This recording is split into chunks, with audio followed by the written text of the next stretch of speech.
तो बच्चों आप लोगों ने कल क्या पढ़ा था? कल आप लोगों ने पढ़ा था अनुष्का मैम से नर्वस कोऑर्डिनेशन, ठीक है ना। तो उसी को मैं आज आगे कंटिन्यू करूँगी। मैं आप लोगों को आज कंप्लीट कराऊँगी केमिकल कोऑर्डिनेशन, ठीक है।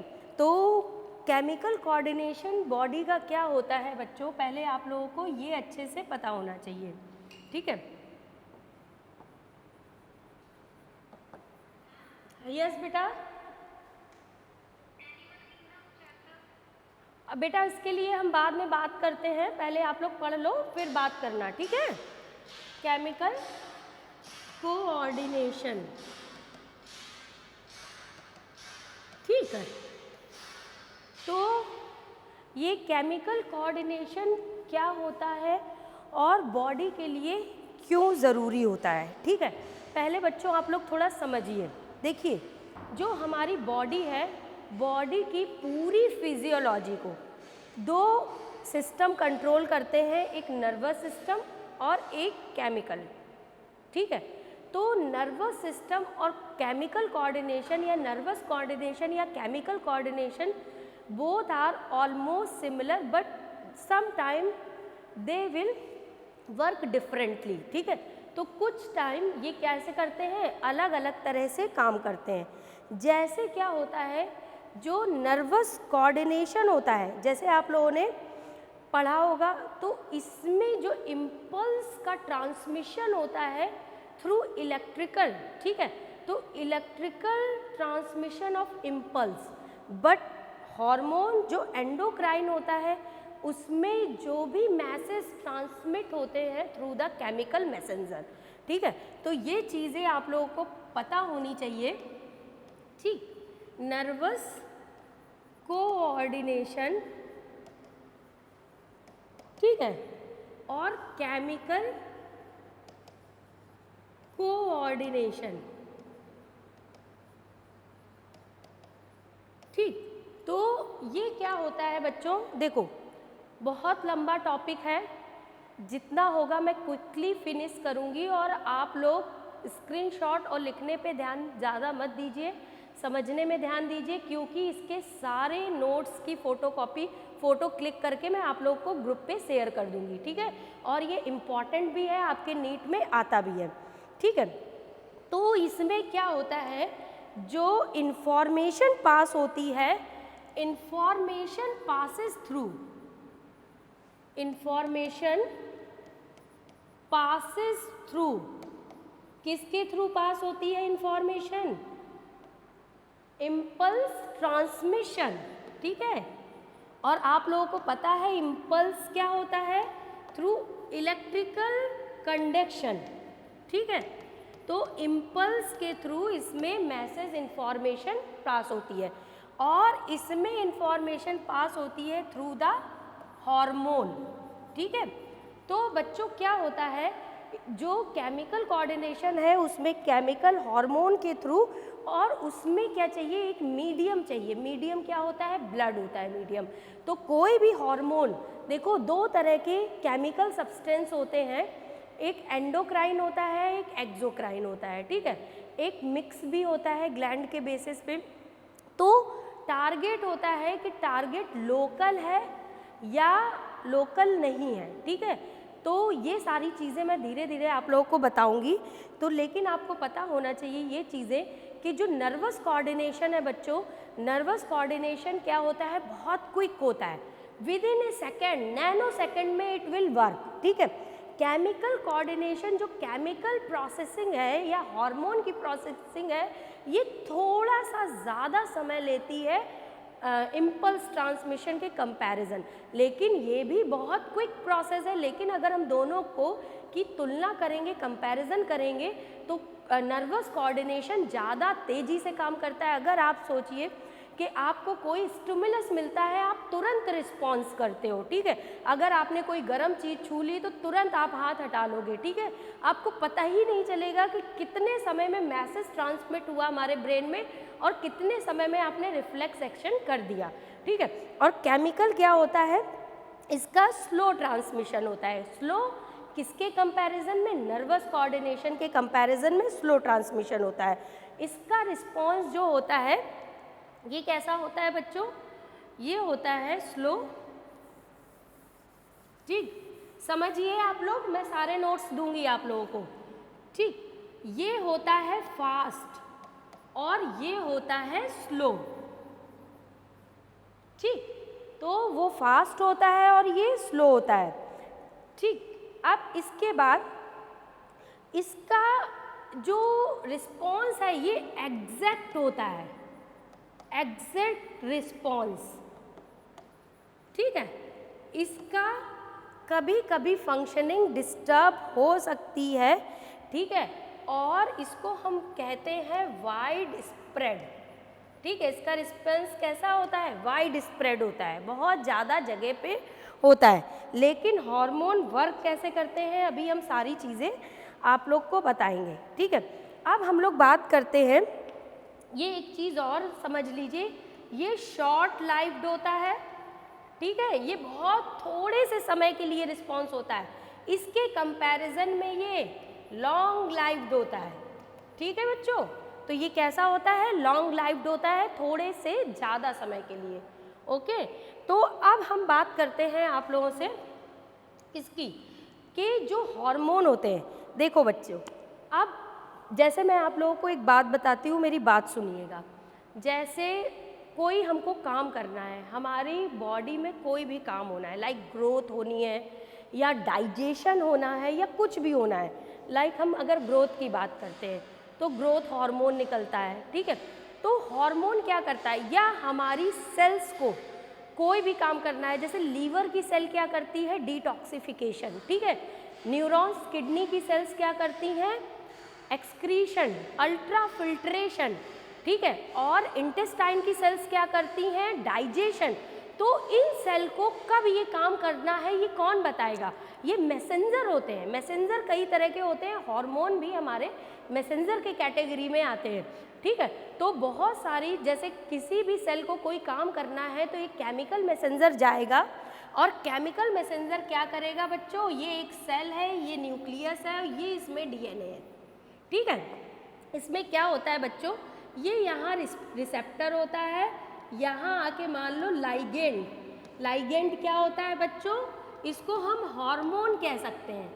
ठीक है, क्या कह सकते हैं? हार्मोन। इसने इस पे बाइंड किया, इसने मैसेज को अंदर भेज दिया। ठीक है, ये मैसेज अंदर चला गया, फिर ये मैसेज अंदर जाके इस जीन से पर्टिकुलर प्रोटीन बनवाएगा और ये प्रोटीन फंक्शन करेगी। यही काम होता है किसका? हार्मोन का या केमिकल मैसेंजर का। तो बच्चों ये चीज़ें आप लोगों को अच्छे से पता होनी चाहिए। इसमें जितना मैंने अभी तक कुछ बताया है, इसमें किसी को कोई कन्फ्यूज़न है बच्चों? बताओ, जल्दी बताओ बेटा, बहुत बड़ा टॉपिक है, मुझे बहुत क्विकली फिनिश करना है इसको, नहीं तो छूट जाएगा आपका।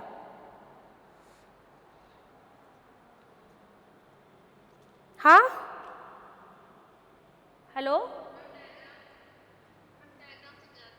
देखो ये क्या होता है? रिसेप्टर। हर एक सेल पे, हमारे सेल पे रिसेप्टर्स होते हैं जो लाइगेंड से बच्चों बाइंड करते हैं। और लाइगेंड क्या होता है? ये लाइगेंड लाइक ए हार्मोन। अगर हार्मोन, जैसे अगर हमें कोई काम करना है तो कोई हमको आके बताएगा आप ये काम करो। ठीक है, यही कम्युनिकेशन मैसेंजर हार्मोन करते हैं। ठीक है, हार्मोन क्या करते हैं बच्चों? यहाँ रिसेप्टर पे बाइंड हो जाएंगे और सेल्स क्या करेंगी? सेल्स उस मैसेज को रिसीव करेंगी और वो मैसेज हमारे डीएनए में जाएगा और डीएनए में वो उस प्रोटीन को बनाएगा जो प्रोटीन बनाने का मैसेज वो लेके आया था। ये फंक्शनिंग है हार्मोन की। ठीक है, अब हम बताते हैं आप लोगों को नेक्स्ट चीज़। ठीक है, देखिए नॉर्मली जो हार्मोन होते हैं बच्चों वो कितने तरह के होते हैं? Chemical nature of hormone. ठीक है, तो केमिकल नेचर ये आप लोगों को पता होना चाहिए। Chemical nature of hormone. ठीक, chemical nature of hormone, chemically क्या होते हैं हार्मोन? ठीक है, तो केमिकली हार्मोन प्रोटीन होते हैं, 4 तरह के होते हैं केमिकली। प्रोटीन हार्मोन होते हैं, अमाइनो एसिड डेरिवेटिव होते हैं। देखो प्रोटीन होते हैं, अमाइनो एसिड डेरिवेटिव,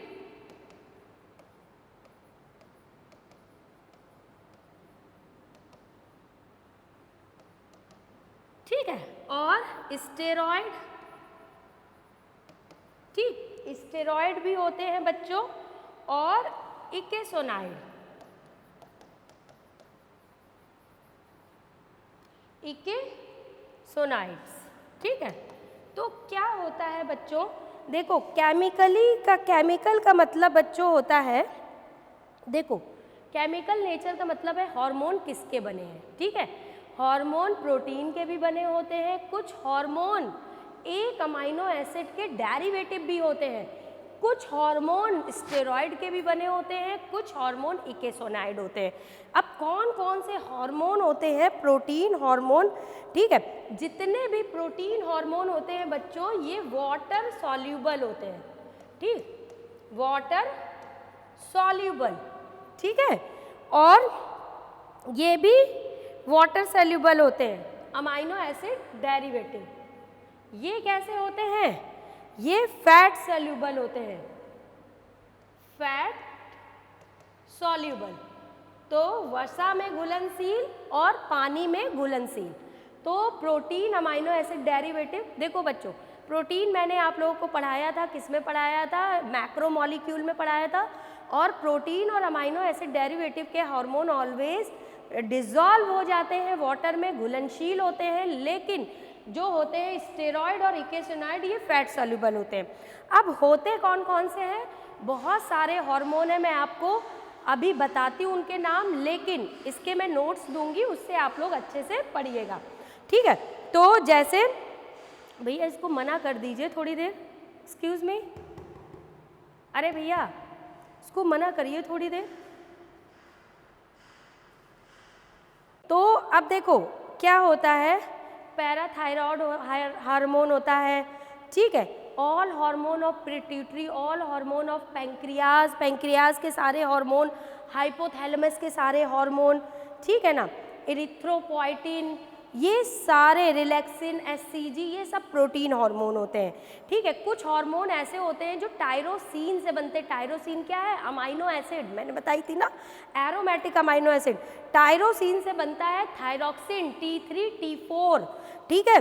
हिस्टिडीन से बनता है हिस्टामाइन, ठीक है, अभी मैं सब बताऊंगी, और ट्रिप्टोफैन से बनता है मिलेटोनिन और सेरोटोनिन, ठीक है। ये सारे हार्मोन बनते हैं, मिलेटोनिन और सेरोटोनिन, और कोलेस्ट्रॉल से बनता है एड्रिनल कॉर्टेक्स, एड्रिनल ग्लैंड होती है, उसके दो हार्मोन होते हैं और दो पार्ट होते हैं, एक मेड्यूला होता है, एक कॉर्टेक्स होता है। तो कॉर्टेक्स के जितने भी हार्मोन हैं वो किससे बनते हैं, वो बनते हैं इस कोलेस्ट्रॉल से, स्टेरॉइड से, ठीक है बच्चों। और arachidonic acid, fat soluble prostaglandins बनते हैं, ये सारे नोट्स में मैं तुम लोगों को बताऊंगी, ठीक है। अब देखो इसमें कोई कंफ्यूजन है, बताओ, जो मैंने चीज़ें बताई हैं उनमें कोई कंफ्यूजन है बच्चों, हाँ, समझ में आया, हाँ, मैं जो बोल रही हूँ वो सारी समझिए चीज़ें, और ये ज़रूरी है, ठीक है। अब इसके बाद देखो काइंड्स ऑफ हार्मोन, हार्मोन के काइंड्स कितने तरह के होते हैं, हार्मोन, काइंड्स ऑफ हार्मोन्स, ठीक। तो सबसे पहले बच्चों दो तरह के हार्मोन होते हैं, एक सर्कुलेटिंग होते हैं, एक लोकल होते हैं। कितने तरह के होते हैं, दो तरह के होते हैं, एक सर्कुलेटिंग और एक होते हैं लोकल, ठीक। अब सर्कुलेटिंग कैसे होंगे बच्चों, तो ये ब्लड में डिफ्यूज हो जाते हैं, ठीक है, ब्लड में डिफ्यूज होते हैं और अफेक्ट करते हैं मेटाबॉलिज्म को। लोकल हार्मोन जो होते हैं वो ECF में होते हैं, ठीक है, डिफ्यूज इन ब्लड, ठीक है, कहाँ डिफ्यूज रहते हैं, ब्लड में, जो सर्कुलेटिंग होते हैं, ठीक है। और ये कहाँ रहेंगे, remains in ECF, extra cellular fluid, ठीक है। और क्या करेंगे, ये दो तरह के होते हैं लोकल, एक होता है ऑटोक्राइन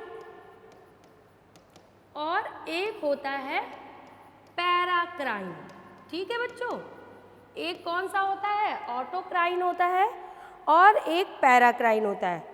ऑटोक्राइन क्या होता है, जिस सेल से सेक्रीट होता है उसी सेल में को अफेक्ट करता है, ठीक है। तो affect the cell which secrete it, ठीक है, विच सेक्रीट देम, ठीक है। जो इनको सेक्रीट करती है उसी को अफेक्ट करता है, ये होते हैं ऑटोक्राइन, ठीक है। ये क्या करते हैं, सेक्रीट कहीं से और होगा, कहीं और कोई और सेल सेक्रीट करेंगी और ये काम किसी और सेल पे जाके करेंगे, तो ठीक है। अफेक्ट डिफरेंट सेल, ठीक है, अलग सेल को अफेक्ट करेगा, उनको नहीं अफेक्ट करेगा या उनमें फंक्शनिंग नहीं करेगा जो इनमें सेक्रीट करते हैं, ठीक है। तो अब ये क्या होते हैं, पैराक्राइन होते हैं लाइक इकेसोनाइड। इकेसोनाइड बच्चों क्या होते हैं, प्रोस्टाग्लैंडिन्स होते हैं। प्रोस्टाग्लैंडिन्स जो होते हैं बच्चों वो पेन इंड्यूसर होते हैं। जब भी हमें कहीं चोट लगती है या कुछ भी होता है तो उस जगह पे हमें बहुत ज़ोरों से दर्द होता है, तो वो दर्द को बढ़ाता कौन है, प्रोस्टाग्लैंडिन। और प्रोस्टाग्लैंडिन क्या है बच्चों, इकेसोनाइड है, ठीक है। और दूसरा है प्रोस्टासाइक्लिन्स है, थ्रोम्बोक्सेन है, ठीक है, और है ल्यूकोट्रायंस। तो ये सारे क्या हैं, हमारे इकेसोनाइड है। दूसरा होता है न्यूरो रेगुलेटर, ये भी क्या होते हैं, पैराक्राइन होते हैं। ये सब नोट्स में है, मैं आप लोगों को दूंगी, ठीक है। न्यूरो ट्रांसमीटर, न्यूरो मॉड्यूलेटर होते हैं और नर्व ग्रोथ फैक्टर। तो न्यूरो जो ट्रांसमीटर्स होते हैं जो नर्व इम्पल्स को ट्रांसमिट करें, मैसेज को ले जाएं और लेके आए। न्यूरो मॉड्यूलेटर जो फंक्शंस को मॉड्यूलेट करें, ठीक है। और जो नर्व ग्रोथ फैक्टर जो होते हैं जो न्यूरॉन्स की ग्रोथ को अफेक्ट करते हैं, ठीक है। अब टिश्यू रेगुलेटर्स भी पैराक्राइन होते हैं, जैसे कि ग्रोथ फैक्टर हो गया, साइटोकाइन, ग्रोथ फैक्टर जो ग्रोथ को अफेक्ट करता है। साइटोकाइन क्या होता है बच्चों, वो इम्यूनिटी में वर्क करता है। मैं ह्यूमन हेल्थ पढ़ाऊंगी आप लोगों को जब भी नेक्स्ट टर्म में, तब मैं बताऊंगी कि कैसे इम्यूनिटी को अफेक्ट करता है, ठीक है। कॉलोनी स्टिमुलेटिंग फैक्टर्स होते हैं CSF, ठीक। तो ये सारी चीज़ें हो गई। अब इसके बाद हम लोग, इसमें कोई कंफ्यूजन बच्चों, बताओ जल्दी से, कोई कंफ्यूजन?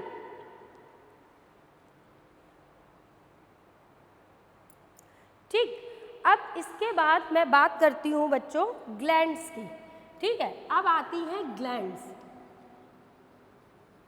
ठीक। तो ग्लैंड्स कितनी तरह की होती हैं, यूनिसेलुलर और मल्टीसेलुलर।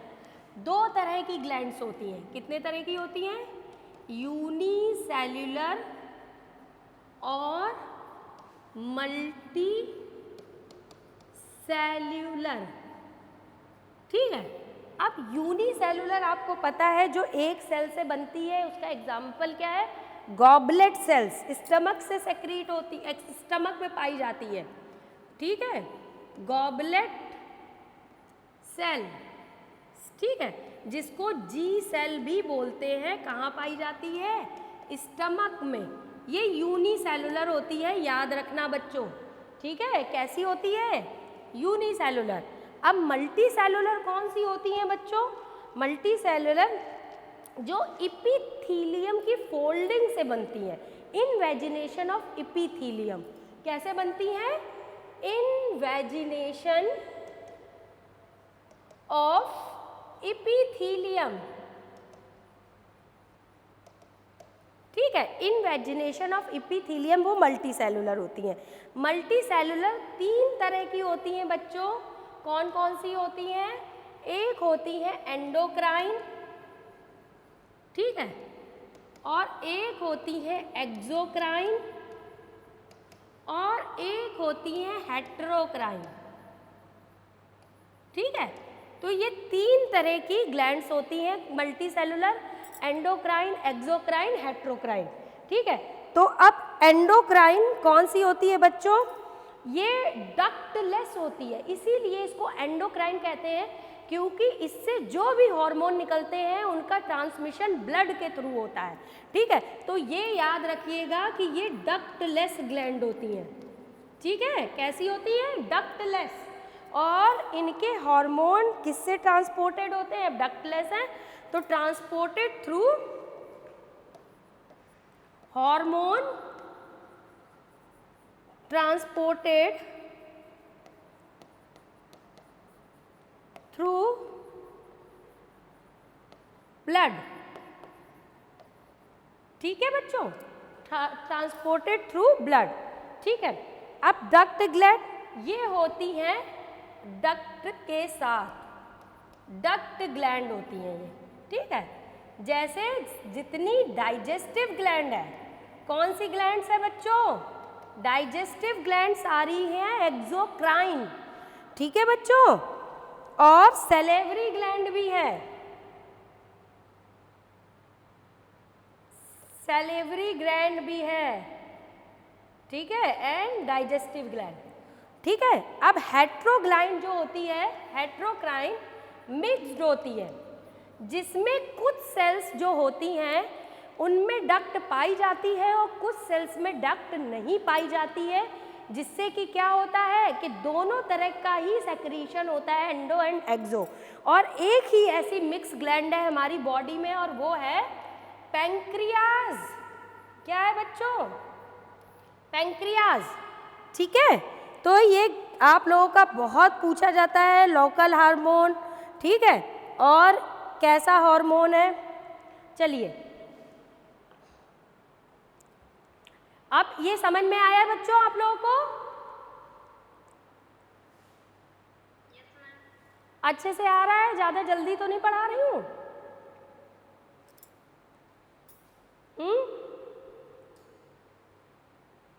चलो ठीक है, अब ओरिजिन बच्चों, ओरिजिन भी इम्पॉर्टेंट है। देखो ओरिजिन में क्या होता है कि कैसी ओरिजिन है। ठीक, तो एक्टोडर्मल, मीजोडर्मल और एंडोडर्मल। कौन सी ग्लैंड एक्टोडर्म से बनी है, कौन सी ग्लैंड मीजोडर्म से बनी है, कौन सी ग्लैंड एंडोडर्म से बनी है। ठीक है, तो देखो ब्रेन रिलेटेड ग्लैंड्स जो होती हैं, जो ब्रेन से रिलेट करती हैं, पिट्यूटरी ग्लैंड। पिट्यूटरी ग्लैंड में दोनों एडिनो हाइपोफाइसिस और न्यूरो हाइपोफाइसिस दोनों ही एक्टोडर्मल ओरिजिन की हैं। पिट्यूटरी ग्लैंड जो है एक्टोडर्मल है, पीनियल ग्लैंड एक्टोडर्मल है, और एक और एड्रिनल मेड्यूला, ये सब क्या है? Ectodermal in origin. ठीक है बच्चों, अब adrenal cortex mesodermal, adrenal cortex mesodermal. ठीक है, और कौन से हैं? गोनेड्स, जितने गोनेड्स हैं वो भी मीजोडर्मल हैं। एंडोडर्मल रेस्ट ऑल जितने बचे हैं वो सारे कैसे हैं? Endodermal in origin. ठीक है बच्चों, ये समझ में आया? चलिए अब हम आप लोगों को जल्दी जल्दी से पढ़ाते हैं और मेरी बात सुनिएगा। ठीक है,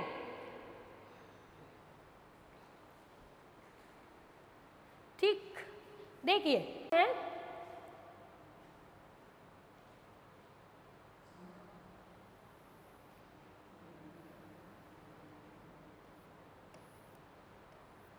ठीक, देखो सबसे पहले क्या है,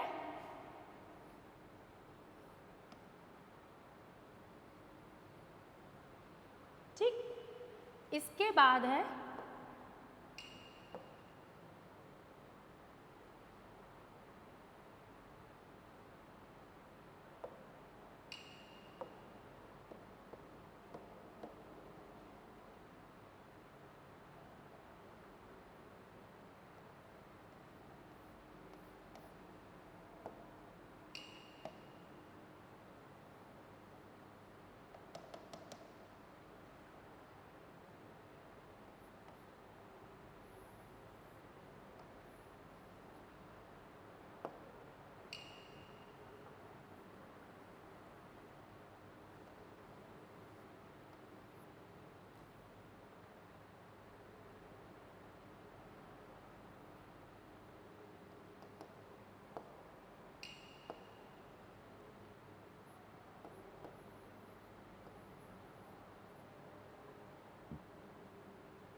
और यही बनाते हैं।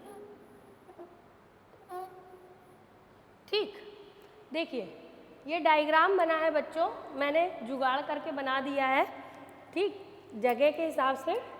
अब देखिए जो हमारी बॉडी की सारी ग्लैंड्स हैं, ठीक है, सबसे ऊपर कौन सी होती है? पीनियल।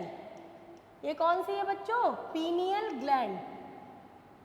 ठीक, ये क्या है? हाइपोथैलेमस। हाइपोथैलेमस, ठीक है। और एक मिनट,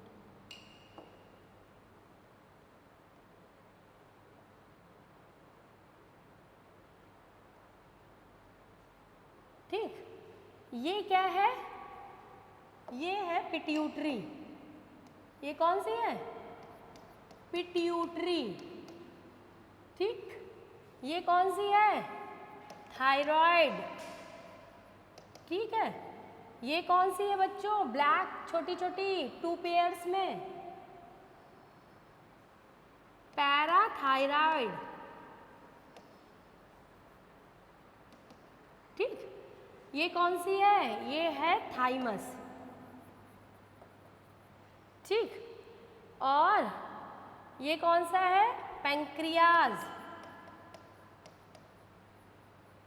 ठीक है, यहाँ पे ये ग्लैंड्स,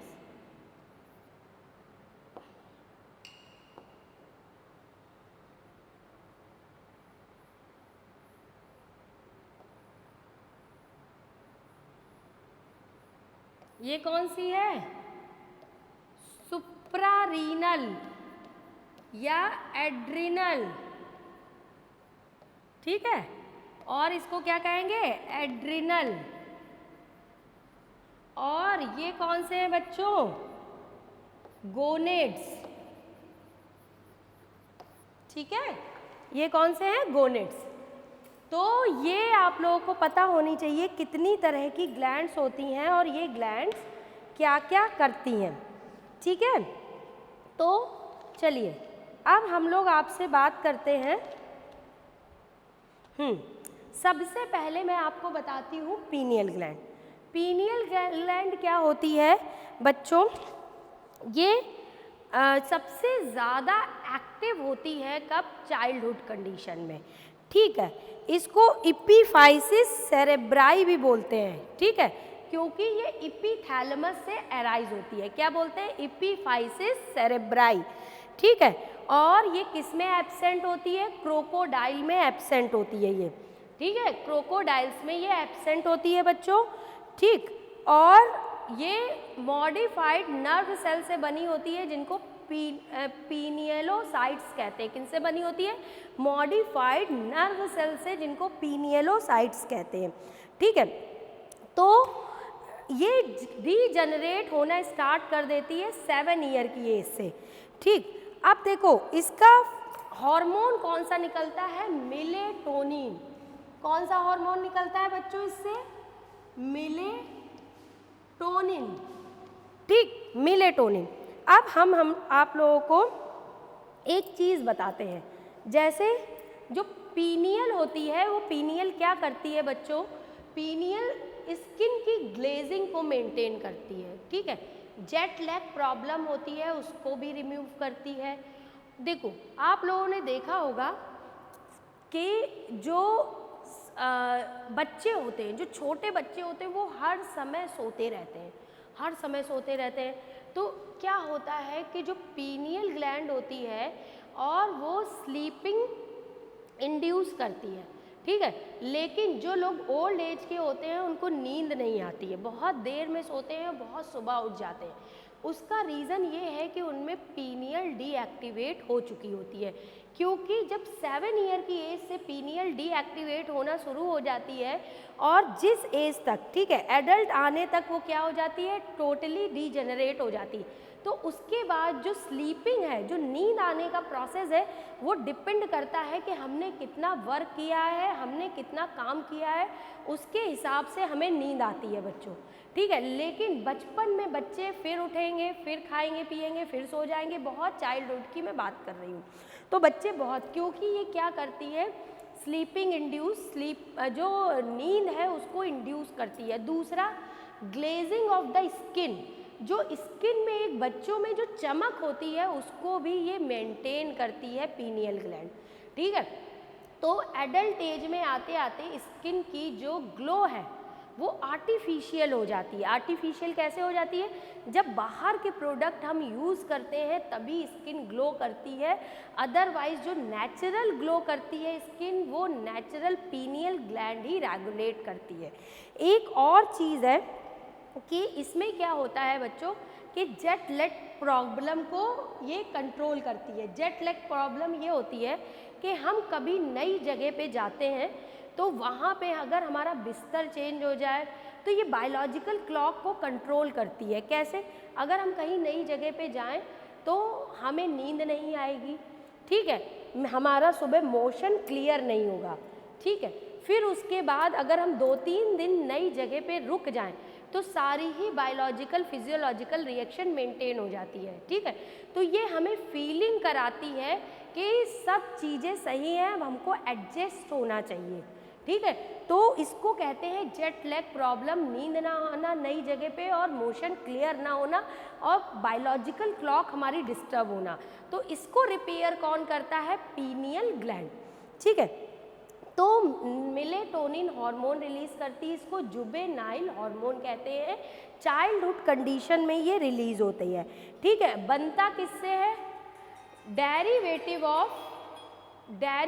ऑफ किसका है डेरिवेटिव? Tryptophan amino acid. किसका है? ट्रिप्टोफैन अमाइनो एसिड का डेरिवेटिव है, ठीक। और ये जो है 7 ईयर की एज तक ये एक्स्ट्रा एक्टिव रहती है, ठीक। तो ये सारी चीज़ें हैं। अब इसके बाद मैं आपसे बात करती हूँ हाइपोथैलेमस की, ठीक है। तो पीनियल आपका कंप्लीट हो गया, मैं आपको सारे नोट्स दूंगी। देखो जो हाइपोथैलेमस है, ठीक, हाइपोथैलेमस क्या था?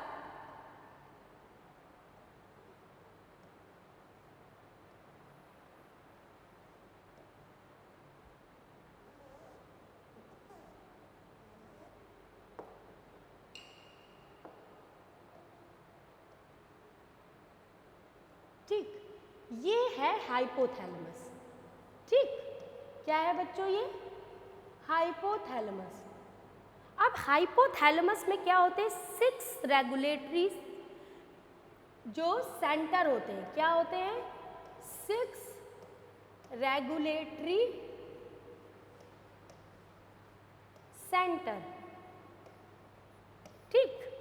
6 रेगुलेटरी सेंटर होते हैं और जितने भी रिलीजिंग हार्मोन और इनिबिटरी हार्मोन हैं ये हाइपोथैलेमस से निकलते हैं।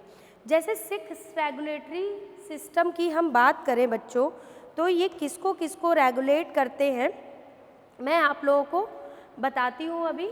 जैसे सबसे पहले सेंटर फॉर थर्स्ट, ठीक है, सेंटर फॉर थर्स्ट। थर्स्ट मतलब हमें एहसास होना, जब भी हमारी बॉडी में पानी की कमी होती है तो ये हमारा थ्रोट सूखता है, ड्राइनेस फील होती है तो हम पानी पीते हैं। Centre for appetite, centre for appetite, ठीक है, भूख लगने का। जब हमें भूख लगती है तो उसका भी हमें एहसास होता है, ठीक है। Centre for hunger, सेटाइटी। सेटाइटी क्या होता है बच्चों? Feeling of fullness of stomach, ठीक है। तो फीलिंग किसकी है? फुलनेस ऑफ स्टमक की फीलिंग, ठीक। और centre for thermoregulation, thermoregulation. Centre for love bond, centre for emotions,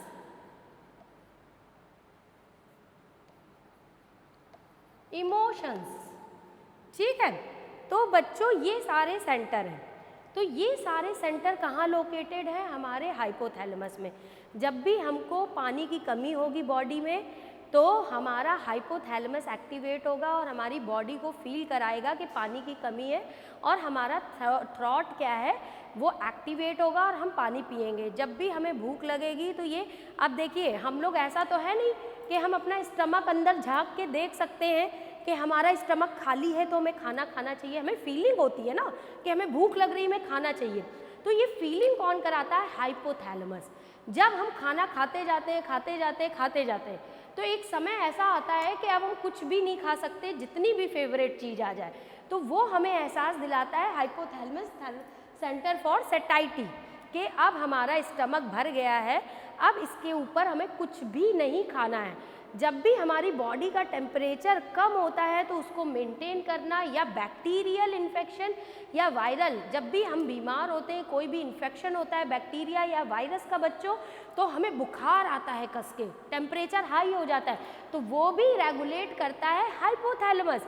उसके बाद centre for love and emotion, ठीक है, हम अपने पेरेंट्स से प्यार करते हैं, अपने भाई बहनों से प्यार करते हैं, या अपने लाइफ पार्टनर से प्यार करते हैं, तो ये सारे इमोशंस को भी रेगुलेट करता है हाइपोथैलेमस।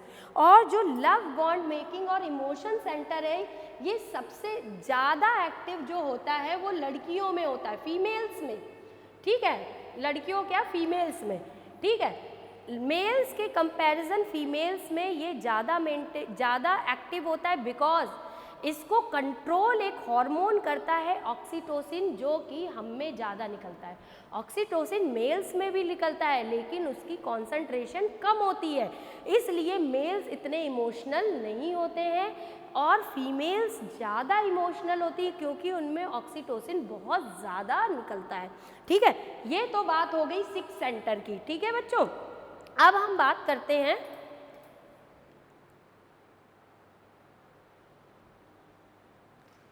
भैया 1 मिनट इसको कट करिए, 1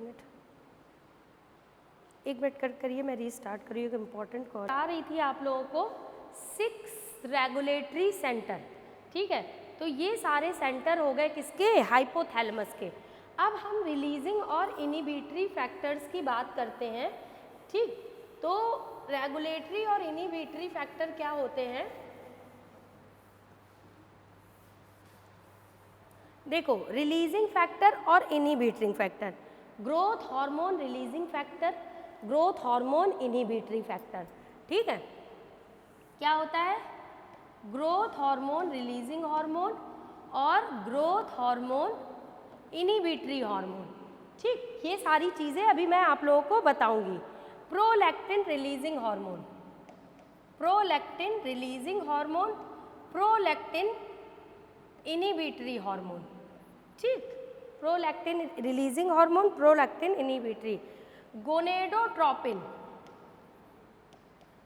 रिलीजिंग हार्मोन, ठीक है, और गोनेडोट्रोपिन इनिबिटरी हार्मोन, ठीक। और फिर कौन सा है बच्चों? Corticotropin, CRH releasing hormone, corticotropin inhibitory hormone, ठीक। इसके बाद है आपका thyroid releasing hormone, thyroid inhibitory hormone, ठीक है। फिर है MSH melanocyte stimulating hormone, MSRH और MSHIH melanocyte stimulating releasing hormone, melanocyte inhibitory. तो ये हो गया 1 2 3 4 5 और ये 6, ठीक है बच्चों। तो ये 6 तरह के रिलीजिंग और इनिबिटरी हार्मोन निकलते हैं हाइपोथैलेमस से। अब ये रिलीजिंग, और देखो सबसे पहले क्या होता है कि जो हमारी पिट्यूटरी होती है, आपको पता है जो पिट्यूटरी है, पिट्यूटरी को क्या कहते हैं? ये पिट्यूटरी है, पिट्यूटरी को कहते हैं मास्टर ग्लैंड, ठीक है। मास्टर ग्लैंड क्यों कहते हैं बच्चों पिट्यूटरी को? क्योंकि पिट्यूटरी जो होती है वो पूरे बॉडी के हार्मोन को कंट्रोल करती है, उसके सेक्रीशन को कंट्रोल करती है, और इसीलिए इसको हम कहते हैं क्या, मास्टर ग्लैंड। लेकिन पिट्यूटरी को कंट्रोल कर रहा है हाइपोथैलेमस, तो हाइपोथैलेमस है master of the master gland. क्या है हाइपोथैलेमस? ये है master of the master gland. तो जो मास्टर ग्लैंड को कंट्रोल करे वो उसका मास्टर, ठीक है। और पिट्यूटरी क्या है? मास्टर ग्लैंड, ठीक। तो पिट्यूटरी बच्चों, पूरी पिट्यूटरी मास्टर ग्लैंड नहीं होती है, ये आपको पता होना चाहिए। सिर्फ एंटीरियर पिट्यूटरी, कौन सी है ये? एंटीरियर पिट्यूटरी ही मास्टर ग्लैंड होती है, ठीक है। पोस्टीरियर पिट्यूटरी मास्टर ग्लैंड नहीं होती है। पोस्टीरियर पिट्यूटरी ये मास्टर ग्लैंड नहीं होती है। मास्टर ग्लैंड सिर्फ कौन सी होती है बच्चों? एंटीरियर पिट्यूटरी, ठीक है। और पोस्टीरियर मास्टर ग्लैंड नहीं होती है, और मास्टर ग्लैंड को कंट्रोल करता है हाइपोथैलेमस, इसलिए उसको master of the master gland कहते हैं बच्चों, ठीक। तो अब हम बात करते हैं हाइपोथैलेमस के रिलीजिंग और इनिबिटरी हार्मोन की, ठीक। तो ग्रोथ हार्मोन जो होता है बच्चों, जब भी ग्रोथ की ज़रूरत होती है चाइल्डहुड कंडीशन में, तो क्या होता है कि ग्रोथ होती कहाँ से है? आप लोगों को पता होना चाहिए ग्रोथ कहाँ से होती है। जो हमारी लॉन्ग बोन्स में एपिफाइजियल प्लेट हैं, उनमें लंबाई वो बढ़ जाती है, और बढ़ने के कारण हाइट बढ़ती है, हाइट बढ़ने से फिर ग्रोथ होती है, ठीक है। तो जब बॉडी में ग्रोथ की ज़रूरत है तो ग्रोथ हार्मोन रिलीजिंग हार्मोन निकलेगा, और ये क्या करेगा? ऑर्डर देगा पिट्यूटरी को। पिट्यूटरी के किस हार्मोन को? पिट्यूटरी में भी कौन सा हार्मोन निकलता है? सोमेटोट्रोपिन, ठीक है। एंटीरियर पिट्यूटरी से कौन सा निकलता है बच्चों? सोमेटोट्रोपिन। सोमेटोट्रोपिन हार्मोन निकलता है, ये इसको ऑर्डर देता है। किसको ऑर्डर देता है? सोमेटोट्रोपिन को नहीं ऑर्डर देता है, ये एंटीरियर पिट्यूटरी को ऑर्डर देता है कि सोमेटोट्रोपिन हार्मोन बनाओ, ठीक है। हाइपोथैलेमस का जब ग्रोथ हार्मोन रिलीजिंग हार्मोन निकलेगा तो एंटीरियर पिट्यूटरी के सोमेटोट्रोपिन हार्मोन को क्या देगा? ऑर्डर देगा कि सोमेटोट्रोपिन हार्मोन बनाओ सोमेटोट्रोप्स के सेल्स के थ्रू। और ये सोमेटोट्रोपिन हार्मोन बच्चों जब बनेगा तो ये क्या करेगा? ग्रोथ करेगा, ठीक है। लेकिन इसके रेगुलेशन को भी कंट्रोल करता है। कैसे? जितने अमाउंट में हार्मोन की ज़रूरत है उतना बन गया, अगर एक्सेस में बनने लगा तो वो एक्रोमेगैली कर देगा, जिंजाइटिज्म कर देगा। तो जैसे ही उसका लेवल कंट्रोल होता है वैसे ही तुरंत इनिबिटरी हार्मोन रिलीज होने लगता है, और वो फिर से जाके पिट्यूटरी को ऑर्डर देता है कि सोमेटोट्रोपिन को बनाना बंद कर दो। क्या कर दो? सोमेटोट्रोपिन को बनाना बंद कर दो, ठीक है। मेरी बात समझ में आई बच्चों? अगर कोई कंफ्यूजन है तो मुझे बताओ। किसी को कोई कंफ्यूजन है? हाँ, कंफ्यूजन है बच्चों? हाँ,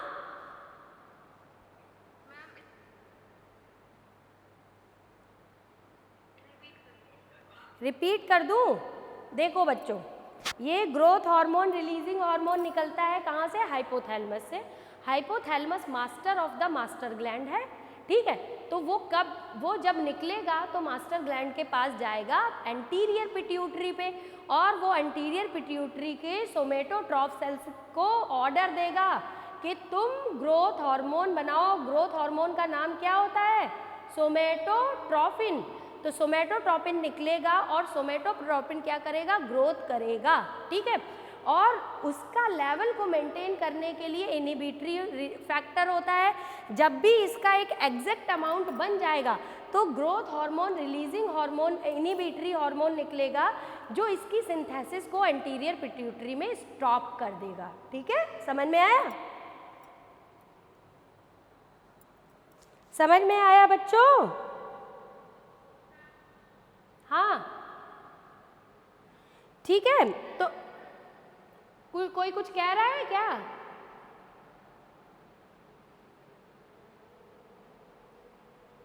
ठीक, देखो अब हाइपोसेक्रीशन से क्या होता है, सोमेटोट्रोपिन के हाइपोसेक्रीशन से होता है डॉर्फिज्म। डॉर्फिज्म किस में होती है? चाइल्डहुड कंडीशन में। और साइमन डिजीज होती है, साइमन डिजीज होती है एडल्ट में, डिफ्यूज ग्रोथ। ठीक है, तो patient shows sign of the premature ageing. ठीक है, प्रीमेच्योर एजिंग होने लगती है साइमन डिजीज में। हाइपर सेक्रीशन से क्या होता है? जिंजाइटिज्म होती है चाइल्ड में और एक्रोमेगैली होती है एडल्ट में। बच्चों नोट्स में लिखा है, मैं अभी सेंड करूंगी, तब आप लोग देख लीजिएगा। अगर मैं सारा डिटेल लिखवाऊंगी तो मैं आपका कंप्लीट नहीं कर पाऊंगी। ठीक है, और अगर आप लोग एग्री करेंगे तो नेक्स्ट टर्म से पढ़ाने से पहले मैं आपको नोट्स भेज दूंगी और मैं नोट से रीड करके बोर्ड में समझा दूंगी, तभी मैं कंप्लीट कर पाऊंगी। अदरवाइज मैं इतने लंबे लंबे टॉपिक एक क्लास में कंप्लीट नहीं कर पाऊंगी। ठीक है ना? हाँ, मैं ग्रुप में भेजूंगी। ठीक है, अभी क्लास खत्म होते ही मैं भेज दूंगी। अब इसके बाद बच्चों दूसरा होता है प्रोलैक्टिन। दूसरा हाइपोथैलेमस का क्या था? प्रोलैक्टिन। ये हाइपोथैलेमस है। ठीक, और ये है पिट्यूटरी। और कौन सा पिट्यूटरी? Anterior pituitary. ठीक, अब ये निकलेगा prolactin releasing hormone. Prolactin releasing hormone निकला कहाँ से? हाइपोथैलेमस से। और ये कहाँ पे गया? एंटीरियर पिट्यूटरी में गया और इसको ऑर्डर दिया क्या बनाओ? प्रोलैक्टिन। और प्रोलैक्टिन आपको पता है क्या करता है बच्चों? क्या करता है?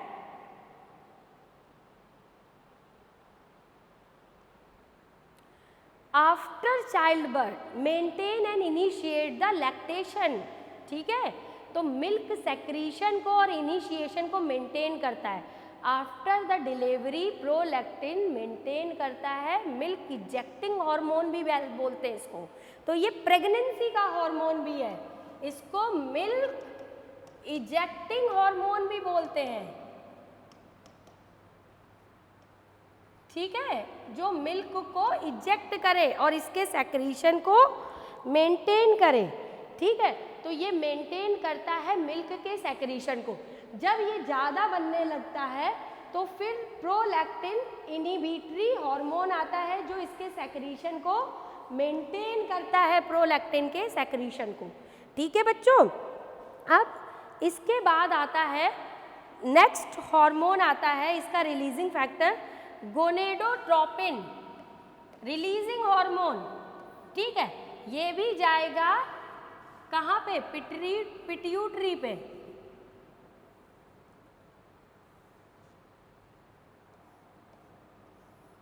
ये पिट्यूटरी पे। ठीक है, और ये भी कहाँ जाएगा? पिट्यूटरी पे। तो ये किसके सेक्रीशन को इंड्यूस करेगा? गोनेड्स को। गोनेडोट्रोपिन हार्मोन जो होता है FSH, LH और ICSH किसको सेक्रीशन को इंड्यूस करता है? देखो गोनेडोट्रोपिन जाएगा FSH, LH और ICSH interstitial cells stimulating hormone. ठीक है, तो ये जो FSH होता है ये मेल और फीमेल दोनों में निकलता है। ठीक है, किस में निकलता है बच्चों? मेल और फीमेल दोनों में। ठीक, और ये किस में निकलेगा? फीमेल्स में। और ये किस में निकलेगा? मेल्स में। ठीक, तो FSH फॉलिकुलर स्टिमुलेटिंग हार्मोन। कौन सी फॉलिकल? एग सेल्स को मैच्योर करना, एग ओवरी में, फीमेल की ओवरी में जो भी फॉलिकल्स हैं उनको मैच्योरेशन के लिए इंड्यूस करना, और मेल्स में जो स्पर्मेटोजेनेसिस है उसको इंड्यूस करने के लिए फॉलिकुलर स्टिमुलेटिंग हार्मोन निकलता है बच्चों, ठीक है। और LH क्या होता है? रिस्पॉन्सिबल फॉर ओव्यूलेशन, ठीक है। तो जब तक LH नहीं होगा तब तक ओवरी से, ग्राफियन फॉलिकल से एग रिलीज नहीं होगा, इसलिए ये क्या करता है? ओव्यूलेशन करता है, ठीक है। ओव्यूलेशन ये फॉलिकल की ग्रोथ के लिए, फॉलिकल मैच्योरेशन, ठीक है बच्चों, फॉलिकल मैच्योरेशन और किसकी? इसकी ग्रोथ के लिए, ठीक है। अब ICSH क्या करता है? ये लीडिंग सेल्स को इंड्यूस करता है। लीडिंग सेल्स कहाँ होती हैं? लीडिंग सेल्स ये होती हैं टेस्टीज में, मेल्स की टेस्टीज में होती हैं, जो क्या रिलीज करती हैं बच्चों? टेस्टोस्टेरोन, टेस्टोस्टेरोन रिलीज करती हैं, ठीक है। समझ में आया बच्चों ये? इसमें कोई कंफ्यूजन? हाँ, इसको हटा दो ना। अब इसके बाद जब इसकी ग्रोथ ज़्यादा हो जाती है गोनेडोट्रोपिन हार्मोन्स की, तो गोनेडोट्रोपिन इनिबिटरी हार्मोन निकलता है जो उसके सेक्रीशन को कंट्रोल करता है, ठीक है ना। अब इसके बाद मैं बताती हूँ आप लोगों को TSH, ठीक है, थायराइड रिलीजिंग हार्मोन और थायराइड इनिबिटरी हार्मोन, ठीक है। थायरॉक्सिन का हमारी बॉडी में बहुत बड़ा रोल होता है, वो BMR को कंट्रोल करता है, बेसल मेटाबॉलिक रेट को, ठीक है बच्चों। अगर थायरॉक्सिन की कमी होती है तो मेटाबॉलिक रेट कम हो जाता है, जिससे मोटापा बढ़ने लगता है, और अगर थायरॉक्सिन बहुत ज़्यादा बनने लगता है तो बेसल मेटाबॉलिक रेट बहुत ज़्यादा बढ़ जाता है, जिससे लोग दुबले हो जाते हैं। तो दो तरह का लोगों को थायराइड होता है, आप लोगों ने सुना होगा, एक मोटा होने वाला और एक दुबला होने वाला, ठीक है। तो ये दोनों ही कंट्रोल होता है इसी से, TRH से, ठीक है। तो जो थायराइड ग्लैंड होती है, TRH जो होता है थायराइड रिलीजिंग हार्मोन, ये एंटीरियर पिट्यूटरी को ऑर्डर देता है कि TSH बनाओ।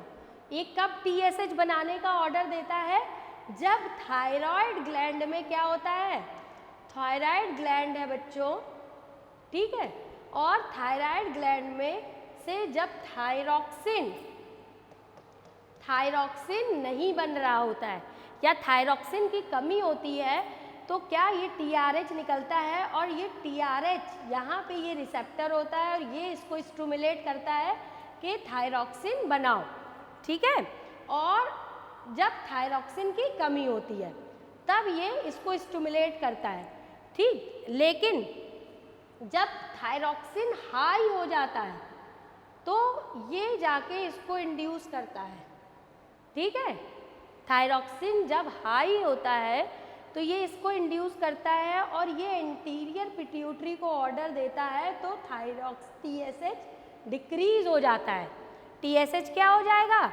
डिक्रीज हो जाएगा। TSH डिक्रीज हो जाएगा तो इसके लेवल को मेंटेन कर देंगे। इसीलिए जो थायरॉक्सिन जिसका TSH बढ़ा रहता है, तो इसका मतलब TSH क्या है? थायरॉक्सिन बन नहीं रहा है। थायरॉक्सिन क्यों नहीं बन रहा है बेटा? अभी हम थायराइड ग्लैंड पढ़ाएंगे तब हम आप लोग को बताएंगे। देखो कुछ चीज़ें मैं अभी यही बता देती हूँ कि जो थायराइड ग्लैंड होती है वो थायरॉक्सिन लगातार बनाती रहती है। अगर थायरॉक्सिन की बॉडी में कमी होती है तो लगातार हाइपोथैलेमस को मैसेज मिलता है कि थायरॉक्सिन की कमी है, तो हाइपोथैलेमस लगातार एंटीरियर पिट्यूटरी को मैसेज देता है कि तुम TSH बनाओ, क्योंकि TSH ही मैसेज देगा थायराइड ग्लैंड को कि थायरॉक्सिन बनाओ। तो TSH बढ़ता जाता है, लेकिन बहुत सारी थायराइड ग्लैंड में प्रॉब्लम होती है जिसके कारण थायरॉक्सिन नहीं बन रहा है, लेकिन ये बात इसको नहीं पता है, ये बात इसको नहीं पता है। ये लगातार इसको इंड्यूस करता रहता है, ये लगातार इसको इंड्यूस करता रहता है, और लगातार थायरॉक्सिन का जो लेवल है वो बढ़ता जाता है, बढ़ता जाता है, और बढ़ने से ये कम रहता है लगातार, तो जिससे थायराइड हो जाता है। ठीक है, थायरॉक्सिन का लेवल जो होता है बच्चों TSH का 1 से 4 तक होना चाहिए। ठीक है, और ये 4 से भी ज़्यादा बढ़ जाता है, लेकिन थायरॉक्सिन जो है वो लगातार कम रहता है। क्यों? क्योंकि थायरॉक्सिन ना बनने का कारण या तो वो बाउंड फॉर्म से फ्री नहीं हो रहा है, या तो आयोडीन की कमी है, बहुत सारे फैक्टर होते हैं। तो इसलिए जिन थायराइड पेशेंट में TSH बढ़ा होता है, तो इसका मतलब उनके अंदर थायरॉक्सिन की कमी है और उनको मोटा होने वाला थायराइड है। क्यों? TSH लगातार बढ़ा है, इसका मतलब क्या है? वो थायराइड को ऑर्डर दे रहा है लगातार थायरॉक्सिन बनाओ, और थायरॉक्सिन बन नहीं रहा है। थायरॉक्सिन नहीं बन पा रहा है, ये नहीं बन पा रहा है, तो बेसल मेटाबॉलिक रेट भी कंट्रोल नहीं हो पा रहा है, जिससे कि मोटापा बढ़ता जा रहा है। अगर इसका ये बहुत कम होता जाता है, तो इसका मतलब थायरॉक्सिन की कंसंट्रेशन बहुत ज़्यादा हो रही है, और ये लगातार स्टिमुलेशन दे रहा है कि TSH कम करो, TSH कम करो, थायरॉक्सिन बॉडी में बहुत ज़्यादा है। लेकिन ये भी डिफ़ॉल्ट सिग्नलिंग के कारण थायरॉक्सिन की कंसंट्रेशन हमारी बॉडी में बहुत ज़्यादा हो जाती है। थायरॉक्सिन ज़्यादा है तो BMR भी ज़्यादा होगा, और बॉडी लगातार दुबली होती जाएगी, आंखें बाहर निकल आएंगी, ये चपक जाएंगे, दांत बाहर निकल आएंगे, और बॉडी बहुत भयानक लगेगी। ठीक है, इसलिए थायरॉक्सिन का कंट्रोल होना भी बहुत ज़रूरी है। ठीक है, इसमें कोई कंफ्यूजन बच्चों? अच्छे से समझ में आया? ठीक है, अब मैं बताती हूँ आप लोगों को नेक्स्ट हार्मोन। नेक्स्ट हार्मोन बच्चों कौन सा है? ACTH। हाँ, क्या बेटा? इसलिए कर रही हूँ कि मैं ज़्यादा पढ़ा दूँ, मैं सब कुछ आपको भेजूँगी, सब कुछ। ठीक है, पढ़ लो, मैं सब कुछ भेजूँगी, अभी भेजूँगी। ठीक है, देखो अब आता है ACTH। ठीक है, ACTH किससे निकलेगा? हाइपोथैलेमस से। ठीक है, और ये एंटीरियर पिट्यूटरी,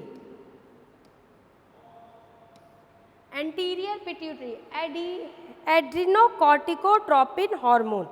ठीक है, तो ये क्या करती है? एड्रिनल कॉर्टेक्स को स्टिमुलेट करती है, मेड्यूला को नहीं। सिर्फ किसको स्टिमुलेट करती है? Adrenal cortex. कॉर्टेक्स जो एड्रिनल ग्लैंड में। ठीक है, एड्रिनल ग्लैंड जिसको मैंने बच्चों आपको क्या बताया था? सुप्रारीनल ग्लैंड, जो किडनी के ऊपर होती है। ठीक है, तो सुप्रारीनल ग्लैंड होती है, और ये एड्रिनल कॉर्टेक्स को क्या करेगा? स्टिमुलेट करेगा। स्टिमुलेट नहीं, ये ACTH है, और ACTH क्या करेगा? हाँ,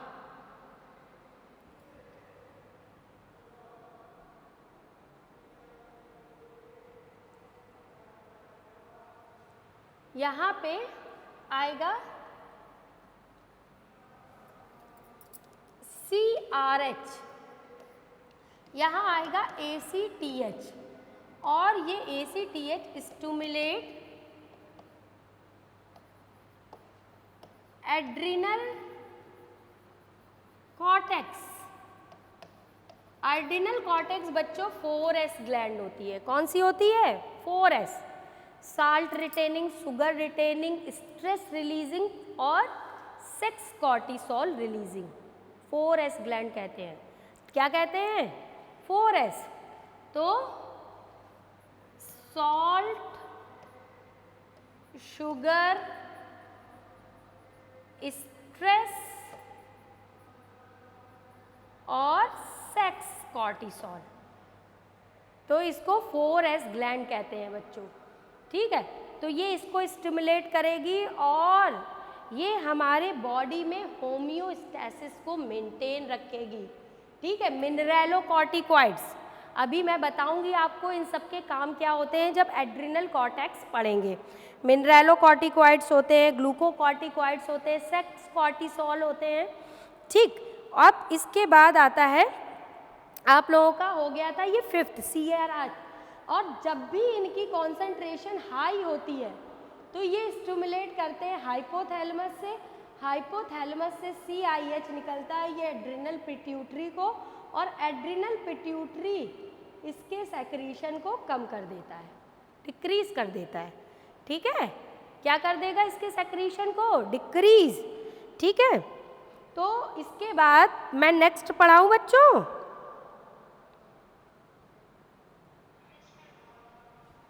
इसके बाद होता है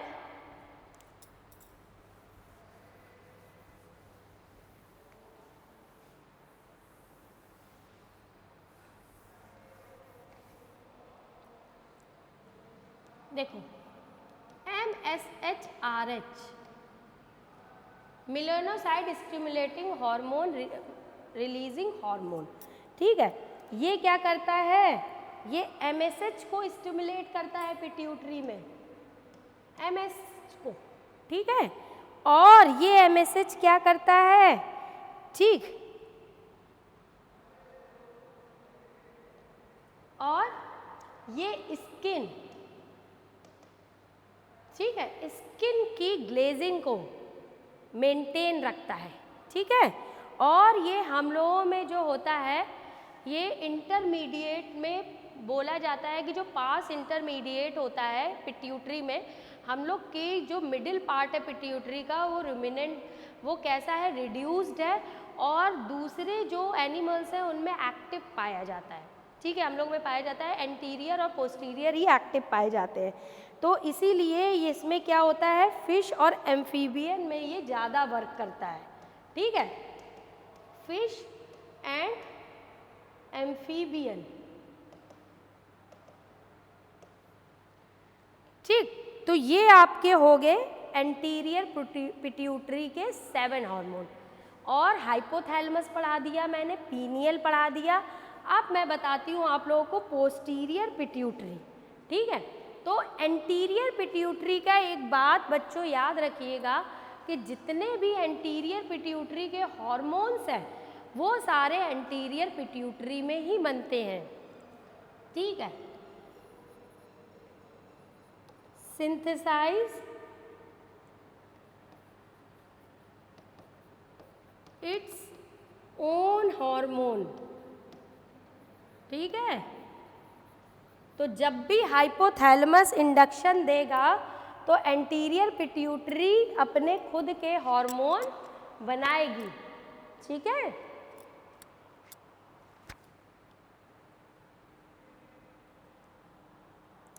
ठीक है बच्चों, हटा दूं? अब देखिए बात करते हैं हम लोग बच्चों पोस्टीरियर पिट्यूटरी की। देखो फिर से डायग्राम बनाते हैं हम लोग, ठीक है। ये डायग्राम याद रखना। ये पिट्यूटरी कहाँ पाई जाती है? हमारे 3rd वेंट्रिकल के पास बोन होती है ना, सैला टर्सिका, उसमें लोकेटेड होती है पिट्यूटरी ग्लैंड। ये है पोस्टीरियर पिट्यूटरी, ठीक है।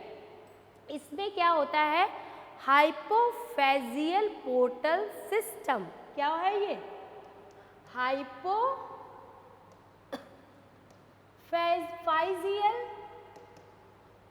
Portal system. बेटा पोर्टल सिस्टम क्या होता है बच्चों, ये मैं बताती हूँ। पोर्टल सिस्टम जो हमारा हार्ट होता है ना, हार्ट का एक काम होता है, क्या होता है कि हार्ट ऑक्सीजनेटेड ब्लड डायरेक्टली हर ऑर्गन से लेता है, और डीऑक्सीजनेटेड ब्लड हर एक ऑर्गन से लेता है, और हर एक ऑर्गन को ऑक्सीजनेटेड ब्लड देता है डायरेक्टली, ठीक है। तो ब्लड जो फ्लो करता है organ to heart, heart to organ, कभी organ to organ blood travel नहीं करता है। लेकिन कुछ सिस्टम ऐसे होते हैं जिनमें हार्ट जो ब्लड है वो ऑर्गन से ऑर्गन ट्रैवल करता है। तो हम में दो पोर्टल सिस्टम पाए जाते हैं, एक हाइपोफेजियल पोर्टल सिस्टम और एक हिपैटिक पोर्टल सिस्टम। लेकिन फ्रॉग और रैबिट्स में रीनल पोर्टल सिस्टम भी पाए जाते हैं। ये पोर्टल सिस्टम है। देखो, हाइपोथैलेमस से ब्लड डायरेक्टली जाना चाहिए था हार्ट पे, लेकिन वो हाइपोफेजियल पोर्टल सिस्टम से पहले पोस्टीरियर पिट्यूटरी पे जा रहा है, फिर पोस्टीरियर पिट्यूटरी से हार्ट पे जाएगा। ठीक है, क्यों जा रहा है? क्योंकि जो पोस्टीरियर पिट्यूटरी के हार्मोन हैं, ठीक है, पोस्टीरियर पिट्यूटरी के बच्चों जो हार्मोन हैं वो कहाँ बनते हैं? हाइपोथैलेमस में। ठीक है, हार्मोन्स ऑफ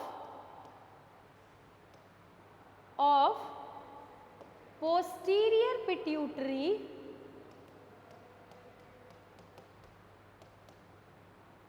synthesize in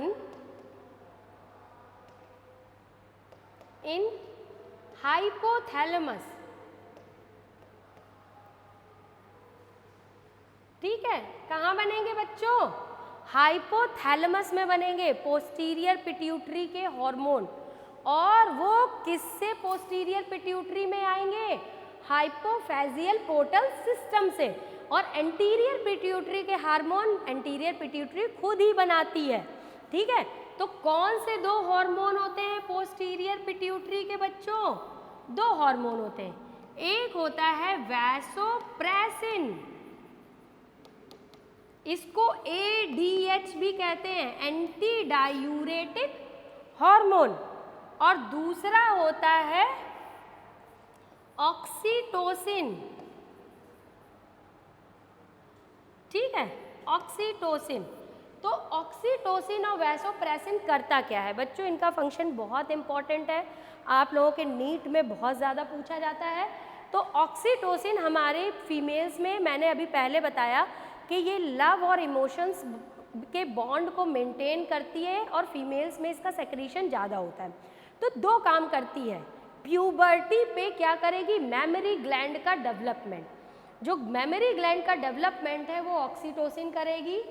और चाइल्ड बर्थ को इजी करने के लिए यूट्रस का कॉन्ट्रैक्शन रिलैक्सेशन, कॉन्ट्रैक्शन रिलैक्सेशन करने के समय भी, मतलब जब चाइल्ड बर्थ, जब डिलीवरी के समय भी इसका भी कॉन्सेंट्रेशन बहुत हाई होता है। ठीक है, और इसको मिल्क इजेक्टिंग हार्मोन भी कहते हैं, मिल्क प्रोड्यूसिंग हार्मोन प्रोलैक्टिन और मिल्क इजेक्टिंग हार्मोन ऑक्सीटोसिन। याद रखिएगा, ये दोनों ही पूछे जाते हैं और बच्चे बहुत कंफ्यूज होते हैं इन सब चीज़ों में। ठीक है, कि मिल्क इजेक्टिंग हार्मोन कौन सा है? ये है मिल्क इजेक्टिंग हार्मोन। ठीक है, और प्रोलैक्टिन जो एंटीरियर पिट्यूटरी से निकल रहा था, प्रोलैक्टिन कहाँ से निकल रहा था? एंटीरियर पिट्यूटरी से। ये कैसा है? Milk producing hormone.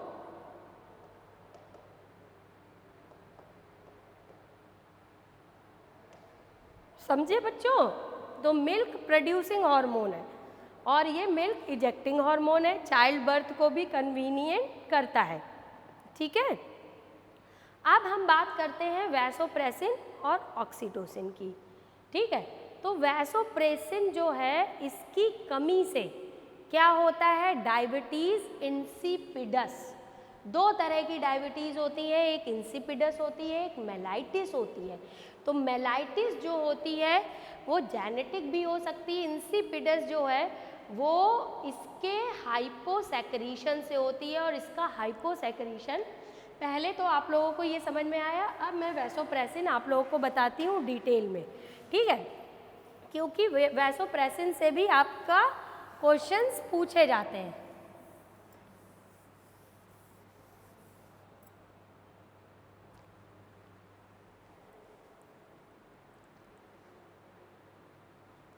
ठीक, तो देखिए वैसोप्रेसिन और ADH, ठीक है बच्चों, वैसोप्रेसिन और एडीएच होता क्या है, हमारे किडनी में क्या होते हैं, नेफ्रॉन्स होते हैं, पता है ना। Ascending Henle loop, descending Henle loop, collecting duct, ये डायग्राम कुछ दिख लग रहा है। ये पीसीटी है, प्रॉक्सिमल कॉन्वोलेटेड ट्यूब्यूल, ये डिसेंडिंग हेनले लूप है, ये असेंडिंग हेनले लूप है, और ये डीसीटी है, ठीक है, और ये कलेक्टिंग डक्ट है, ठीक है। तो ये क्या होता है बच्चों, जो यहाँ पे यहाँ से जैसे यहाँ से फिल्ट्रेट जाता है, ठीक है, तो यहाँ पे क्या होता है कि यहाँ से जो एक्स्ट्रा वाटर मॉलिक्यूल है, ठीक है, इनका रीएब्जॉर्प्शन होता है। क्या होता है, रीएब्जॉर्प्शन। और ये कब होता है, जब एडीएच यहाँ पे आता है, क्योंकि यहाँ पे वाटर की कॉन्सेंट्रेशन कम है और यहाँ पे ज़्यादा है, तो अगेंस्ट द कंसंट्रेशन ग्रेडियंट, ठीक है, क्यों होता है कि ब्लड की ऑस्मोलैरिटी को मेंटेन करने के लिए जो ऑस्मोटिक प्रेशर होता है ब्लड का वो बढ़ा हुआ होता है, और उसमें जब डीसीटी से ब्लड वाटर रीएब्जॉर्प्शन हो जाता है तो ब्लड का ऑस्मोटिक प्रेशर ऑस्मोलैरिटी जो है वो मेंटेन हो जाती है, तो ब्लड हमारा मेंटेन होता है। लेकिन जो लोग ज़्यादा शराब पीते हैं, ज़्यादा चाय पीते हैं, ज़्यादा कॉफ़ी पीते हैं, तो उनमें एडीएच का हाइपोसेक्रीशन हो जाता है। हाइपोसेक्रीशन होने से बच्चों क्या होता है, एडीएच ज़्यादा आएगा नहीं और वाटर का रीएब्जॉर्प्शन भी डिक्रीज हो जाएगा, ठीक है, रीएब्जॉर्प्शन डिक्रीज होगा जिससे कि ब्लड का ऑस्मोलैरिटी, ब्लड ऑस्मोलैरिटी डिस्टर्ब हो जाएगी, ठीक है, ब्लड ऑस्मोलैरिटी डिस्टर्ब। एक्चुअल में डायबिटिक कंडीशन नहीं है, लेकिन डायबिटीज़ ऑस्मोलैरिटी डिस्टर्ब है। पानी आके जो रीएब्जॉर्प्शन से वाटर आ रहा था वो शुगर की कंसंट्रेशन को मेंटेन कर रहा था, जो कि अब आ नहीं पा रहा है, इसलिए शुगर की कंसंट्रेशन मेंटेन नहीं है और पेशेंट बिकम डायबिटिक। पेशेंट कैसा लगता है, डायबिटिक। इसके सिम्टम क्या होते हैं बच्चों, इसमें नाइट्री यूरेसिस होती है, डाईयूरेसिस होती है, बार बार यूरिन आती है और बार बार पेशेंट पानी पीता है, और वाटर के साथ साथ सोडियम लॉस होता है ज़्यादा लंबे समय तक, जिसको डायबिटीज़ इंसिपिडस होती है। तो उनमें जब सोडियम बॉडी का बहुत लॉस हो जाएगा तो न्यूरॉन भी इम्पेयरमेंट हो जाता है, न्यूरॉन्स भी अच्छे से काम नहीं करते हैं, ठीक है। तो कौन सी डायबिटीज़ होगी बच्चों, इसके हाइपोसेक्रीशन से टीज इंसिपिडस,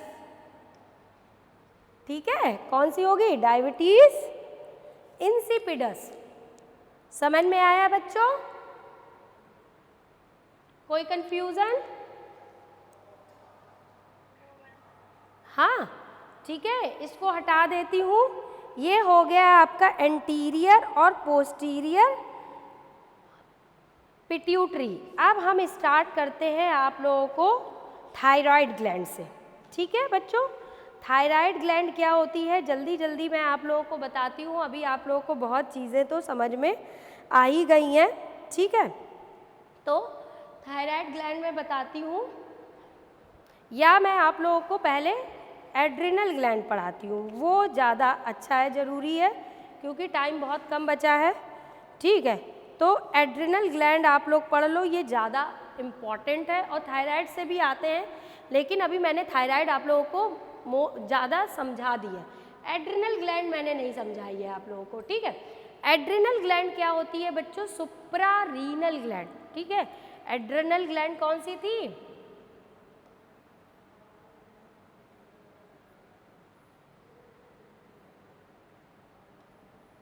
ये थी, ठीक है, कौन सी थी, सुप्रारीनल ग्लैंड, ठीक है, और इसको कहेंगे एड्रिनल ग्लैंड, ठीक है। देखो ये दो तरह की होती है, इसको सुप्रा रीनल ग्लैंड को 3F ग्लैंड भी कहते हैं, 4S भी कहते हैं। क्या कहते हैं? 3F भी कहते हैं और 4S ग्लैंड भी कहते हैं, याद रखिएगा, ठीक है।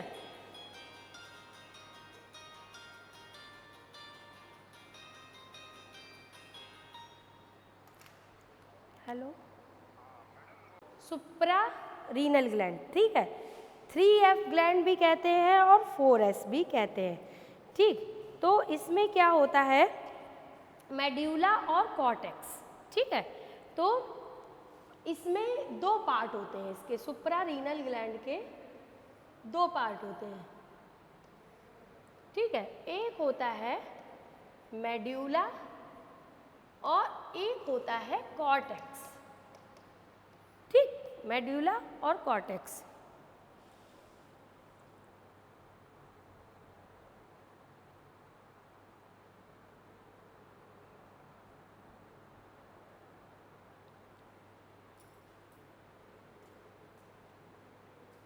नहीं अभी नहीं, अभी तो लेट मैंने स्टार्ट। मेड्यूला से बच्चों क्या होता है, इपिनेफ्रिन, कौन सा हार्मोन निकलता है, इपिनेफ्रिन, और नॉर इपिनेफ्रिन, ठीक है, ये दो हार्मोन निकलते हैं।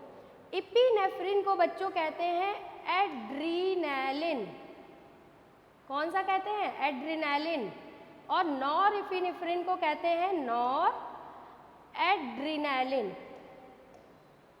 ठीक है। तो बच्चों इपिनेफ्रिन की हम बात करें, इसको इमरजेंसी हार्मोन भी कहते हैं, क्या कहते हैं, इमरजेंसी, क्यों, ये इमरजेंसी के समय रिलीज होता है, ठीक। पहले तो ये पता होना चाहिए कि जो मेड्यूला होता है वो 25% होता है, ठीक है, 20 to 25%, to 25%, ठीक है, ये 70 to 75%,